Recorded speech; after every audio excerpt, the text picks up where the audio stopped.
We want to introduce our other special guest, TR the Loan Officer, right? What do you what is it? What is it?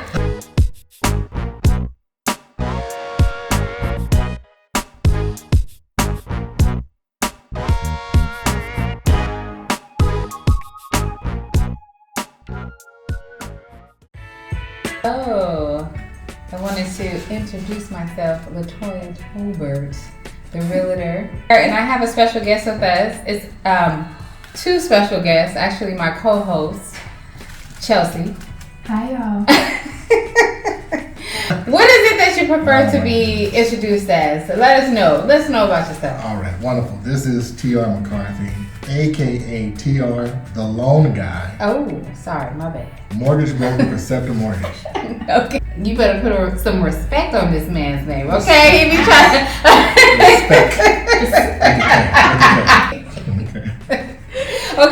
Okay, let me ask you this. Right. So, when you introduce yourself on the street, is that exactly how you introduce yourself? That's exactly how I introduce myself. Okay, My name is TR McCarthy, aka TR the Loan Guy, mortgage broker for Sceptre Mortgage.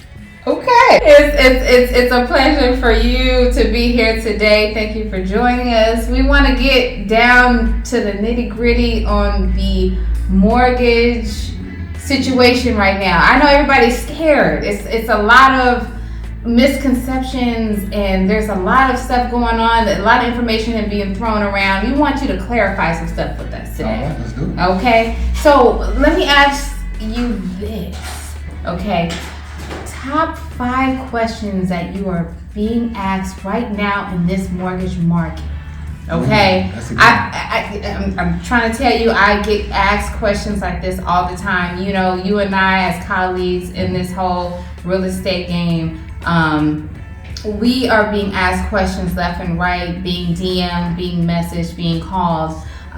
What are the top 5 things people are asking you, and what are your responses so that people out here are getting the right information and they're not being misled about what's going on? Because it's a lot of chatter. So what would you say to that question? Top 5. Go ahead, throw it at us. All right, I would probably say the very first question I'm being asked is, what is the first step in buying a home? Okay, And so my answer to that is always the same. The very first thing you do, actually what most people do, is they go talk to you first. They go talk to a realtor. I'm sorry, a realtor as you call it. Okay. They go talk to a realtor and say, hey, I want to buy a home, yada, yada, yada. And the first thing you're going to do is say, well, you need to get pre-approved. Are you pre-approved? And they say, no, I'm not. And so then you refer them back to me. So the very first step for anybody looking to purchase a home is you have to get pre-approved first. So you need to give me a call or text me, DM me, whatever you need to do. And then we will basically get you pre-approved. I'll walk you through the process. We'll talk about the income. We'll talk about what you qualify for. We'll talk about interest rates, and we'll talk about the programs that work best for you. The next step is you need to then talk to LaToya or Chelsea or someone in this office. And they will then do their part to then find your home, make the offer, write up the purchase contract, and submit it. Once that happens, they refer that purchase contract back to me, and we get started by getting the loan funded and closed for you.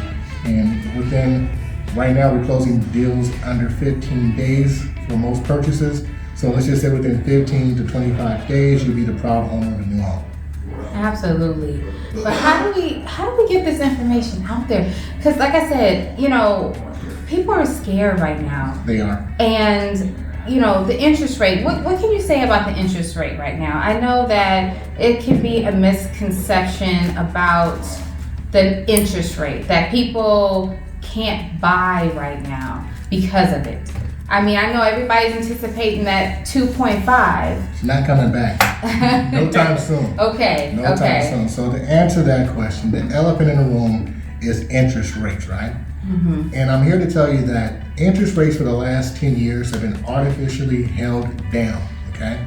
The Fed has been holding them down to 2.75s and then the 3.75s and the 4.75s. If you look at the interest rates now, I know that they just raised them again, but let's just say right before they raised them, interest rates were right around average of where they were before 2008, before that first crash, okay?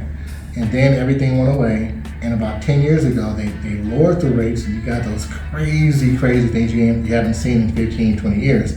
And the same thing is happening now. The rates are now back to normal. They're back to where they were before.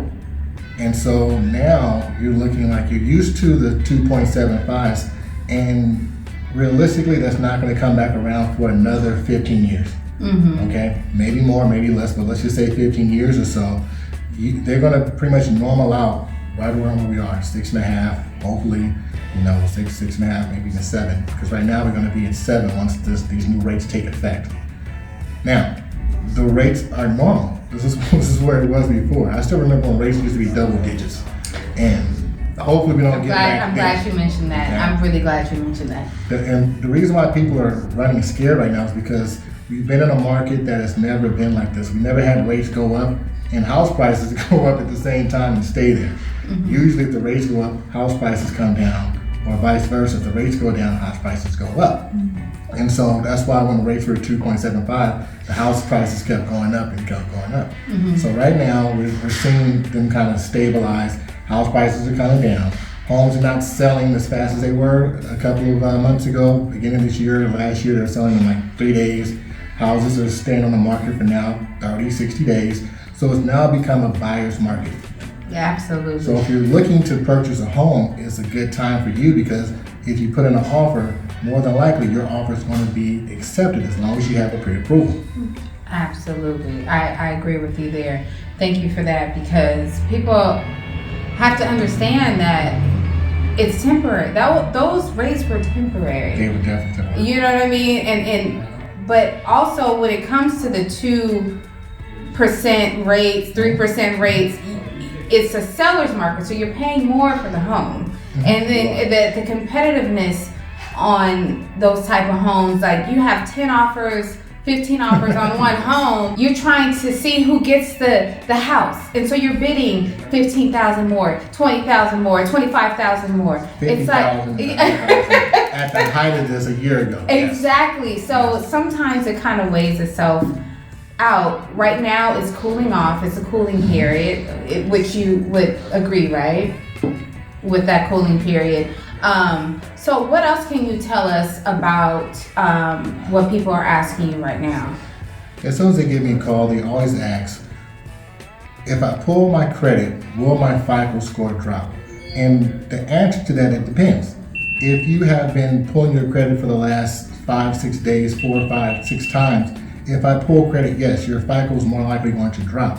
If you have not been pulling credit, the reason why I recommend going to mortgage brokers, because we have multiple lenders. I personally have over 30 lenders, and if I pull your credit once, I can shop it around through all of our lenders one time, and you don't have to pull credit 15 times if you don't like something. You can look at all the lenders. So that's the second one. The next one they always ask me is how much do I qualify for, I should say. Okay. And I tell them that you qualify for what you qualify, that person qualifies for what they qualify. So you can't say, oh, my cousin got whatever the rate is. You may or may not get that same rate because of your credit situation, not your cousin's credit situation. So once you come to me, we're going to basically run all the numbers. We're going to run your debt to income ratio, or DTI. We're going to find out how much you have to put down as far as the down payment. That's going to affect your loan to value, or LTV. And once we get all of these things in, your income, your assets, your FICO score, your credit, what you have on your credit report, we can then give you your rate. We can then tell you exactly what you qualify for. Okay. Yeah, that's a lot of good information. What I will say is that is a lot to bottle up in one segment. But if you can give the best advice to someone who's looking to get their forever home right now, what would it be? That one advice that you can that one thing you can give to someone who's looking to buy a home right now from you. Start. if you're looking to buy a home right now, don't wait till tomorrow. Don't wait for 2 months from now. Don't wait. Find out if you qualify first for this home. Once you find out what you qualify for and what your purchasing power is, you can then move forward by talking to LaToya, Miss Tolbert over here. Okay. You know, if you want to know. And then she can let you know, okay, you're qualified for this much. Let's find out what type of property matches your funds. Okay. Okay, so just start. Don't wait. Start now. We'll put a pin in this table, this discussion for a few seconds while we take a break so we can pay some bills.